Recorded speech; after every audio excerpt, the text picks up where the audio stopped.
Assalamualaikum, kembali lagi di channel Islamic Story ID.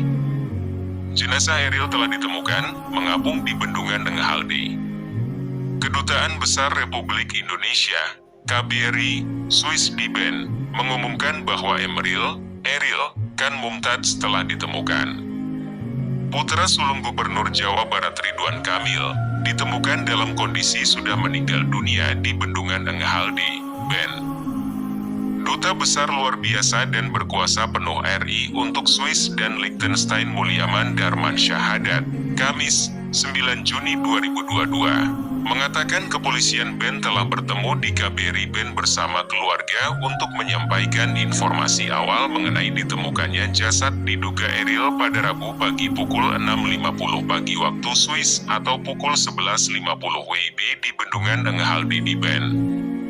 Pada Kamis 9 Juni 2022 siang waktu Swiss, pihak kepolisian konfirmasi bahwa hasil DNA adalah Eril, kata-katanya dalam pernyataan resmi Kamis malam, 9.05. Media lokal di Swiss juga sudah membuat laporan soal penemuan jasad Eril. Dalam pelis, BCH melaporkan pada Rabu pagi, 8.09, seorang pria ditemukan di Bendungan Ngehalde di Bern. Sebelumnya Gubernur Jawa Barat Ridwan Kamil kembali mengajukan permohonan cuti. Kang Emil, sapaan akrab Ridwan Kamil, mengajukan cuti selama 11 hari untuk terbang ke Swiss.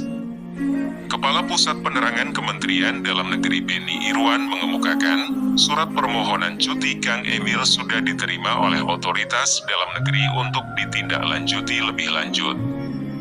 Sebelumnya proses pencarian putra sulung Gubernur Jawa Barat Ridwan Kamil, Eril Khan Mumtaz, yang hilang di Sungai Aare, di Bern, Swiss sudah berlangsung 2 pekan. Menurut penjelasan kepolisian Bern, Eril mengalami situasi darurat saat berenang. Eril hilang terbawa arus saat berenang di Sungai Aare, kota Bern, Swiss, pada hari Kamis 26 Mei sekitar pukul 11.24 waktu setempat.